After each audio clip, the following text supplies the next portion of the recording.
Mary here in the Creators Lounge with Ali, I was going to say Ali G. Ali Gilpin, Chief Systems Integrator at Process and Controls Engineering, LLC. Ali, how are you feeling? I'm feeling awesome. Awesome. I love that. Are you ready to head into the Creators Lounge to hang out with Megan Zimba? Yeah, I'm excited. She's like my best friend. She's TCFS, and She's everybody's best friend. Everyone's best friend is Megan. I love that. I'm about it. Let's go. Let's go to Megan. Megan, we have Ali G for you. Head on in. Come enjoy the fun. Thanks, Mary. You're welcome, Megan. Love you long time. I love you, Illy. Different, right? Yes. Yes. Did you see what kitchen I did? Yes. Oh, How are you doing? they know. I'm good. Good? Yeah. How's I the got show? a little flustered because I got like an emergency call from a customer. I know. I'm sorry. See, this is what I like about you, and this is why I wanted to talk to you, because you're always working and always hustling. So, for those of you who don't know, this is Alicia Gilpin. Did I pronounce her right this time? Mm-hmm. She's also known as Ali G on LinkedIn, and she is an integrated systems engineer. Did I say that right? Close. Close? I'm Well, a systems correct me. integrator, Systems integrator. which Thank is you. also called a controls engineer. Okay. But that's not specifying industrial controls. So I'm an industrial controls engineer that started my own company. So I made up my own title because I can do that if you start your own company. Right, you definitely can. So how did you get involved in engineering and manufacturing? I really liked chemistry and math when I was a kid. And I started doing well in like fourth grade. And then I just got like competitive about it. And I guess I looked into engineering. And I guess there was kind of a big push for STEM back when I was in like high school. So like 2002 to 2006 time. Okay. And I decided, because I did well in chemistry, that I would do chemical engineering.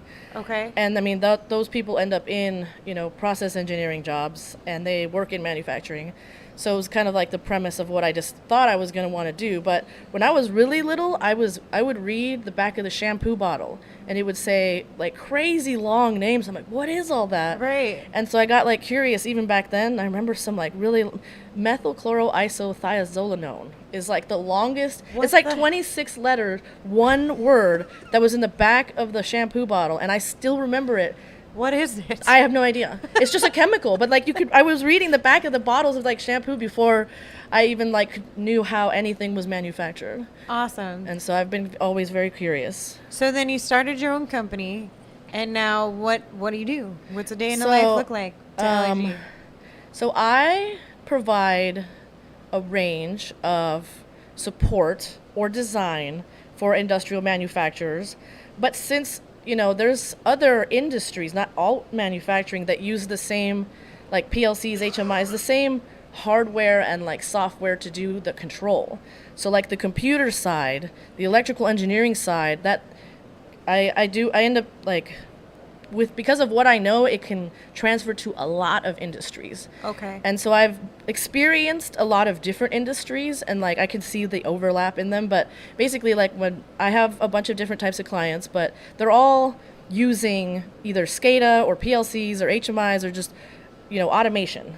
And so, or some of it is actually like some of my customers have older stuff, so I have like the old style relay panels, or just I help upgrade some of that stuff. But basically, like I take care of old and new manufacturing equipment. I used to work in machinery, and actually worked for 2 different OEMs while I lived in this region. Actually, I worked for a coffee roaster OEM and aerosol machinery. So, Interesting. yeah. So you connecting like the traditional stuff with the new. Yes. One of the topics that you were talking about for a while, or bringing up or sharing about, was cybersecurity. So can you kind of go into that and talk about what the challenges are when you're trying to use, like the old components with the new components, and what needs to be discussed? Because it seemed like that was a pain point for you when working with some of these components. And I just feel like that's an interesting topic, because that's where things are going. Like Sure. Industry 4.0 is like, Yeah, let's talk about that. So that there's the key word, Industry 4.0, with the push of having everything connected. I guess you have to understand, like, what did it look like before we were doing, just before we were doing this connectivity with with all the devices and the machines even talking to each other and the machines talking to the plant and the plant collecting all that data and doing, that's what Industry 4.0 is all about, right? Right. But before you were doing that, it was not all connected to the internet. That's the bottom line.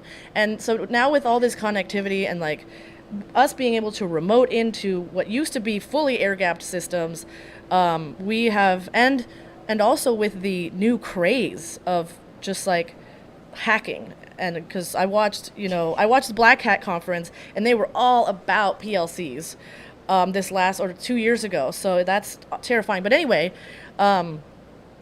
with the changes, and now we've pushed all this connectivity, we now, we didn't like change the way we designed industrial controls as fast as the hackers figured out how to get into our stuff, our old stuff. Right. So now we're in this just like free-for-all almost, that's like really scary if you don't have some sort of cybersecurity partner that you're working with when you're putting in all these new systems. And so, yeah, sometimes they'll try to put that back on like the customer themselves, but Okay. we are responsible for educating, anyone who's trying to do, some small scale stuff that like everybody gets hit with ransomware, and it's, nobody wants to talk about it, but we're not protecting ourselves. And, if you want your stuff held for ransom, literally you cannot use your own information. You can't go into your own, like how you control normal systems. Like that's like a huge problem right now. That's really And interesting. they're coming up with new ways to hack things. And then hacking's not just about connectivity; it's also about people. Yeah. And people aren't learning fast enough, like how to see phishing emails, and just there's. It's So much. it's very Complex, it sounds. it's complex, but it's good now that there's a lot of people talking about it. Yeah. Because now we can actually, the fear needs to be real with that stuff. Right. So in terms of like the resources for you to catch up on it and learn more about it, where do you turn to, and how do you educate yourself on it and get connected with the right partners who can help you make some of those things that you're doing safer? So I love I love LinkedIn. Yep. And so that's where I get kind of my information about everything and everybody's companies. One person I like to follow for cybersecurity is Josh Varghese. And he has a Okay. company called Traceroute, and he just knows all about just different, devices, not just the data side, because with OT is like the sister, right, of IT. Right. IT is like, how do you move data around and what do you do with it? And OT is data from like live systems versus like a giant office with like everybody's information is not the same as like what are the temperatures and pressures and like what speed should these things be set to, and when should you fire off these solenoids, and like when should you turn on the whatever machine. Yeah. All that stuff like has to be So should they work together, IT and they OT? Or they should do. They should- actually fight a lot. Because there's some definitely misunderstanding there. They do work together, and there's actually a lot of people from the IT side coming over to OT, which is operational technology. Gotcha. Okay. And so it's anything that is still collecting data, but is collecting data from operations. Okay. So manufacturing operations or just infrastructure, anything where you're automating it. So interesting. Well, you did mention LinkedIn, and that's one of the things that I wanted to talk to you about, because you are like just a badass on LinkedIn. You have so many freaking followers. You have like how many are you at right now? Like over 40,000? 41,000. Yeah. I'm working on 42. Trying to get to 50. Hint, hint. Follow Allie if you're not already. Hi, how are you? Good. You should. But that's one of the things that I wanted to talk to you about, because we're here discussing how we're all creators, hashtag we're all creators, and you have been sharing a lot of content. I like a lot of it because of the bright colors that are involved in your pictures. But that gets people to click. It I'm does. just saying. It works for me because I'm clicking on your stuff all the time. But like it's the technology that you're using, and it's the tools that you're using, which I think is very educational as well too. So why is it important for you to share that information with your audience? What does that help do? I naturally like to help people, but at the same time, like, what is it? representation matters. Yes. And I saw that like there was nobody really showing that they were like females. Yep. There's lots of people doing really cool like videos on like just sometimes they're free and sometimes they're trying to sell you stuff, but people doing, you know, PLC videos or HMI videos or how does this solenoid work or just random little things but I didn't see women doing that and so I was gonna start doing that and Yeah. that's kind of where it kind of came from. But I also just liked to repost what I found interesting, and it just so happens that like people who like manufacturing like the random stuff that I would pick out and like post. Yeah. So what was like the first thing that you shared on LinkedIn that went viral? Do you remember? I do. It was I said I'm starting my home lab, and I just had like all this random things that could be found like inside of an industrial automation panel. And I kind of put it all together and I'm like, I'm going to start a little lab so I can do demos. And I took a picture of it. It was a mess. And people, I don't know, they loved it. It was just a scattered mess. And actually now that's what I still post is kind of just like my cluster of just like demo equipment because I have, you know, a lot of industrial automation stuff inside my lab now. I have an air compressor in my dining room. And I keep, I keep like basically anything involved with mechatronics or anything that goes inside of an industrial control panel. Like I just kind of collect or demo and show people. And people like lights. People like to see how things One of work. those people. People want like, you know, they like that you can show them what the product does, but like, you know, they like to see, you know, people holding it and talking about it more than just here's a video of how it works. I mean, that's what I've found anyway. I think one of the coolest things that you did on LinkedIn, and we'll get into automation ladies a little bit later on in the conversation because you and Nikki Gonzalez paired up for that. But I think one of the coolest things that you did, and Nikki brought this up in the interview that I did with her earlier in the week, is you started that automation ladies message feed or DM group message on LinkedIn. And I wanted to know or get a better understanding, like what was your main inspiration for starting that? Why was that important for you to connect all of those different women together?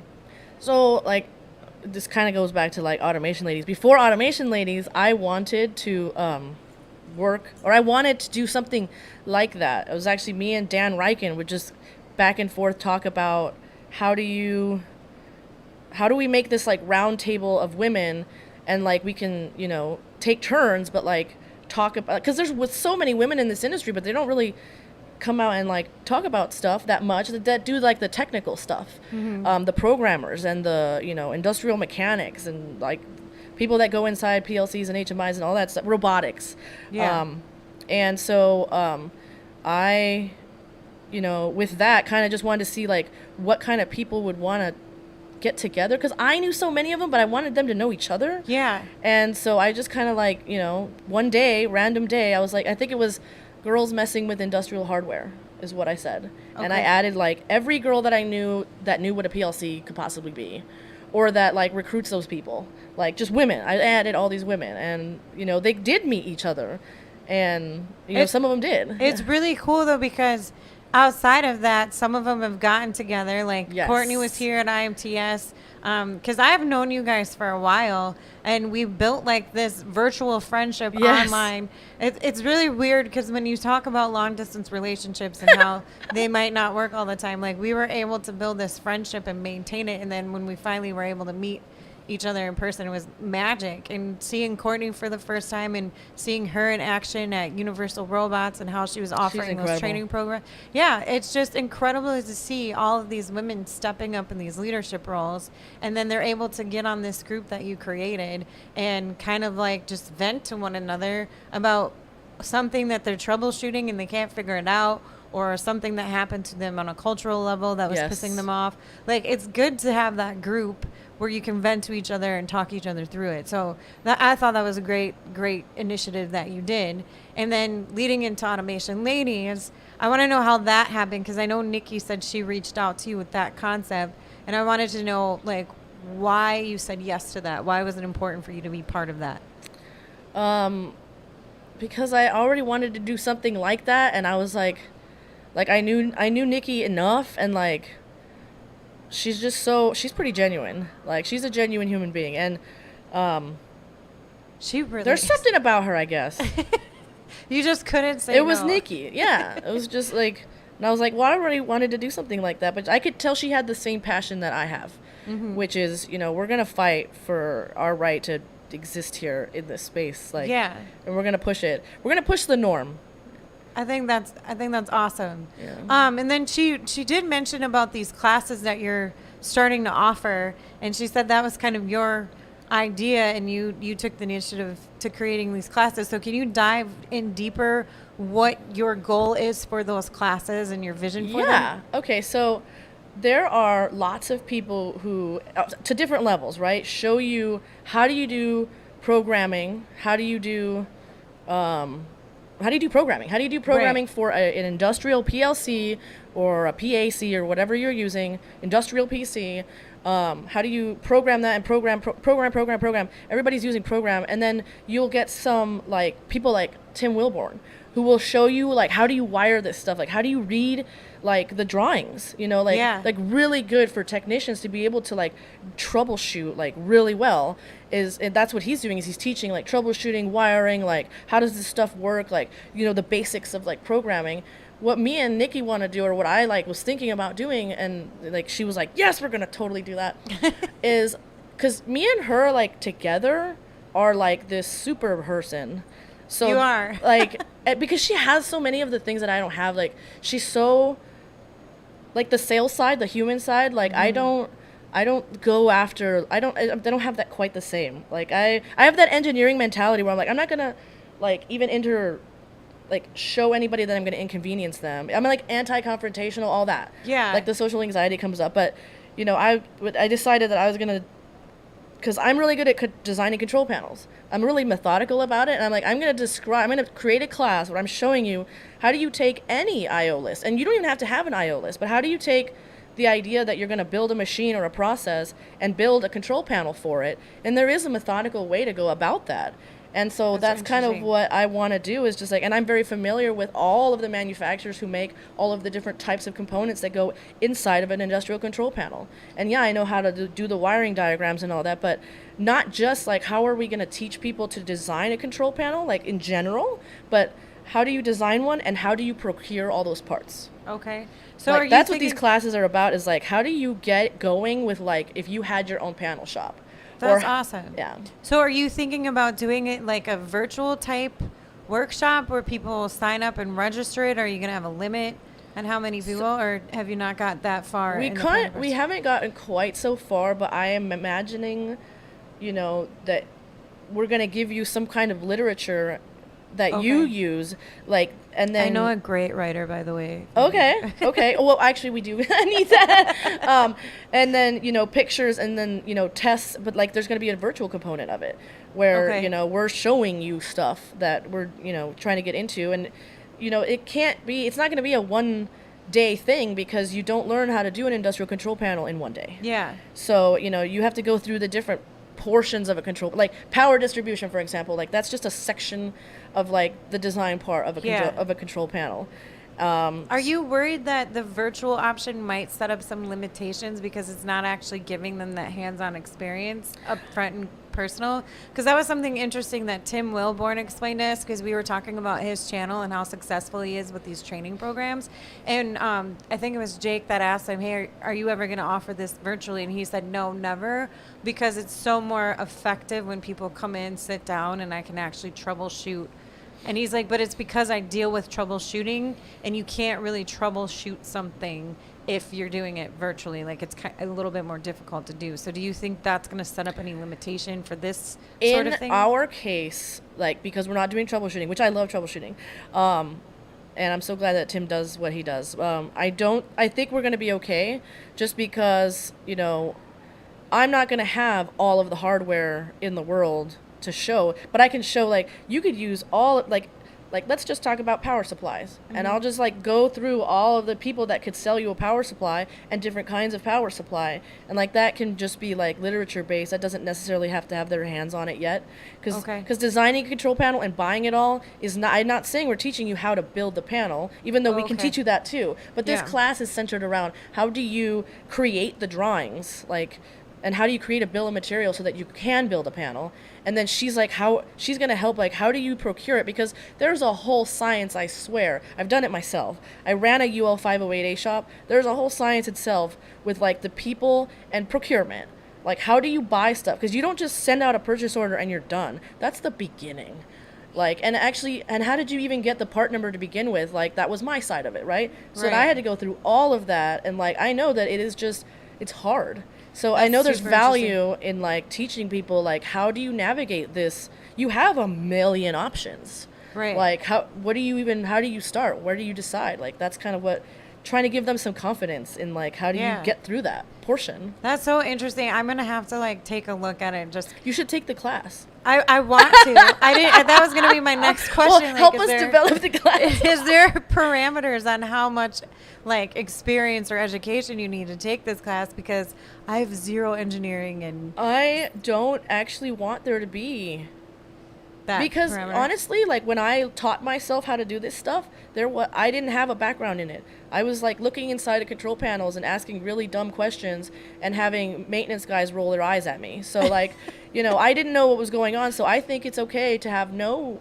prerequisite to try to do this. Like, and if you hate it or you think it's just too complex, but I'm gonna simplify it. I'm gonna simplify like the options and then just be like, go from there. The sky's the limit. Like, you find another one, as long as it has a couple of these parameters, do whatever you want, because this is a type of art. Right. Yeah. So one of the things that I admire about you as well is you're really passionate for advocating for women in this space. That's why I like you too.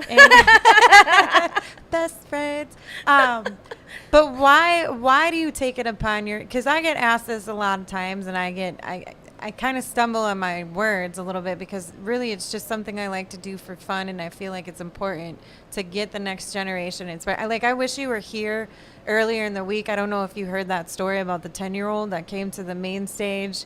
And I saw her, a picture of her. She's like, I cried. Aww. And I wasn't the only one crying. Like, there were guys crying, the dad was crying. Like, it was a magical moment. But why have you personally taken on this responsibility to try to attract the next generation, specifically younger girls, into engineering? Why does that mean so much to you?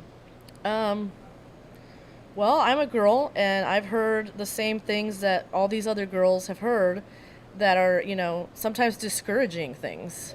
And I know that's actually one of the things that we've found in Automation Ladies is that, like, there is a common denominator of just, like, sometimes it's not a lot of people, but there are parts of people out there that want to just discourage us from doing more male jobs. And how are we going to get it to like equal if we're not trying to get people in this? Right. And so, between that and just like my mom is like the kindest human being in the world, and all she ever wants to do is just help people any way she possibly can. I really want to meet her mom. I do. I want to give her a hug. She is my life. But between that, like being raised by someone that's selfless and seeing like how she treats other people, how she treats my siblings, like people we don't know, like she's always feeding homeless people. I know. She's like, we got good karma today because I did something. I'm like, what did you do? She's like, I gave that guy a cheeseburger. I'm like, oh, that's good. Okay, just do it in the daylight, Mom, okay? I love how she takes claim of it, too. Like, we're getting good karma because I did a good thing. She does karma accounting. She's like, I'm doing more good things.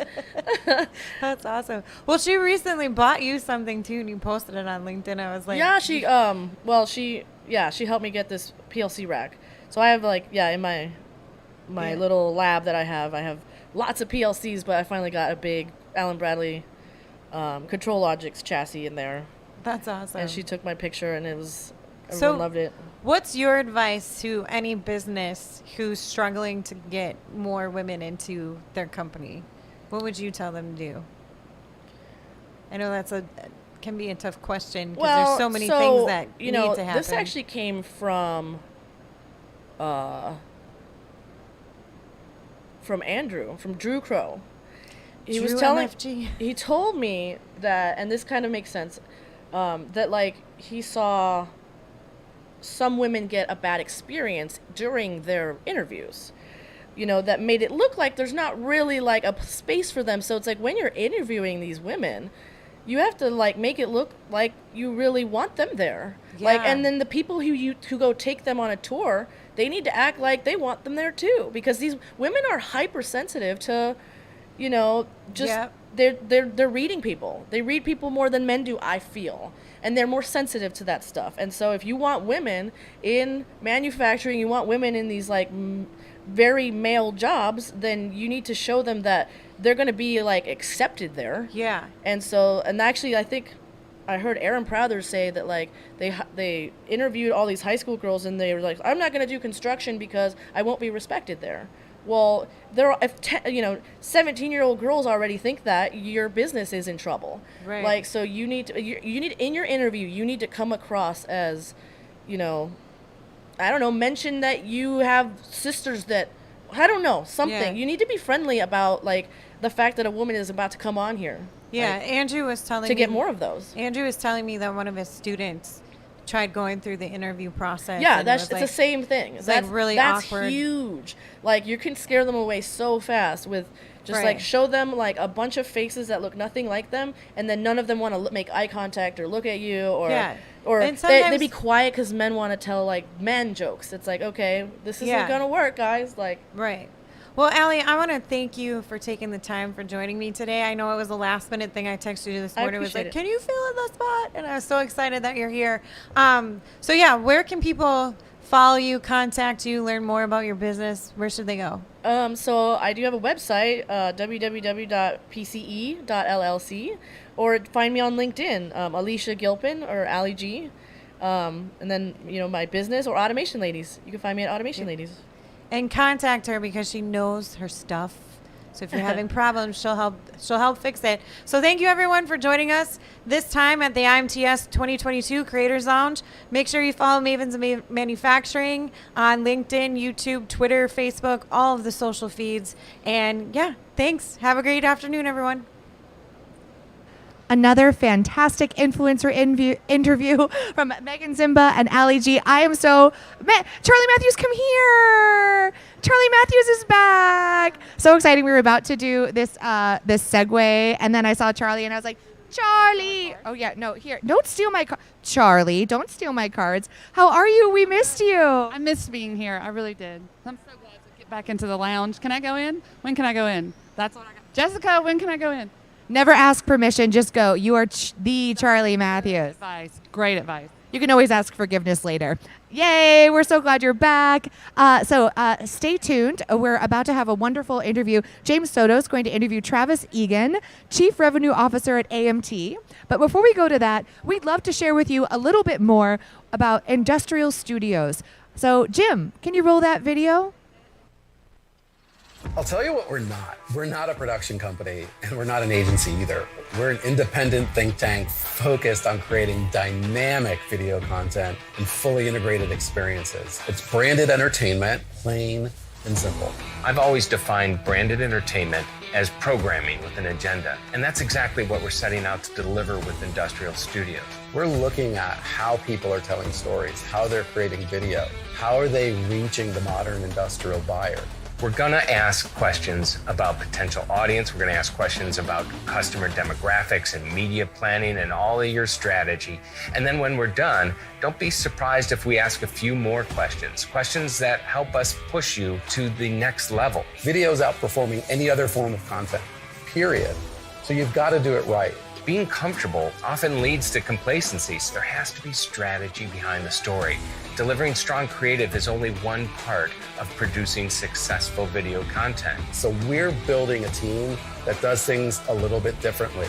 We're scraping the guardrails freaking hard, and that's driving fast, sparks are flying, and we're making story magic.